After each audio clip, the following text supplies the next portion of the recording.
Symptom নাও কথা। পেশেন্টের আমরা কি দেখলাম? পেশেন্টের হাঁটু থেকে পায়ের নিচ অবধি ব্যথা, পিছনের দিকে ব্যথা, কোমরে ব্যথা, ব্যথাটা উপর থেকে নিচের দিকে নামে, ড্রয়িং সেন্সেশন বা টান ধরার অনুভূতি,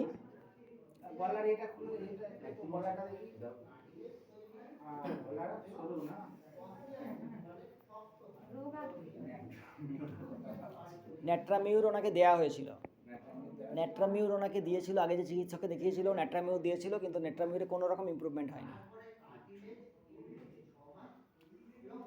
রুগী একতলায় থাকে না দোতলায় থাকে জিজ্ঞাসা করো, যে ঘরে থাকে ড্যাম্প আছে কিনা? ড্যাম্প আছে না? তাহলে ড্যাম্প ঘরে থাকে। এক্ষেত্রে রুগীকে আমরা রাস্টাক্স প্রথমে দিই, আর রুগীকে বলে দিই আমরা যেন শিউলি পাতাকে সিদ্ধ করে জল খাই, খাবারের মধ্যে রসুন অ্যাড করে দেয়, রসুন থাকবে, রসুন। এবং এই যে টান ধরা ব্যথা, পার্টিকুলারলি সায়াটিকার ব্যথার ক্ষেত্রে নিকটান্থিস অ্যারবাট্রাক্টরিস যেটা আছে, ন্যাচারাল রিসোর্সেস হচ্ছে শিউলি গাছের। তো আমরা পেশেন্টকে যদি শিউলি গাছের পাতা বলি সকালে 2টো বিকালে 2টো সিদ্ধ করে খেতে, অনেকটা ইমপ্রুভ করবে। পেশেন্ট যেহেতু ফিনান্সিয়ালি খুব একটা স্ট্রং নয়, তো এক্ষেত্রে ন্যাচারাল রিসোর্সেসটা বলে দিতে হবে, পায়ে একটু ম্যাসেজের কথা বলতে হবে, এবং পেশেন্টকে 15 দিন বাদে রিভিউ দিয়ে দাও।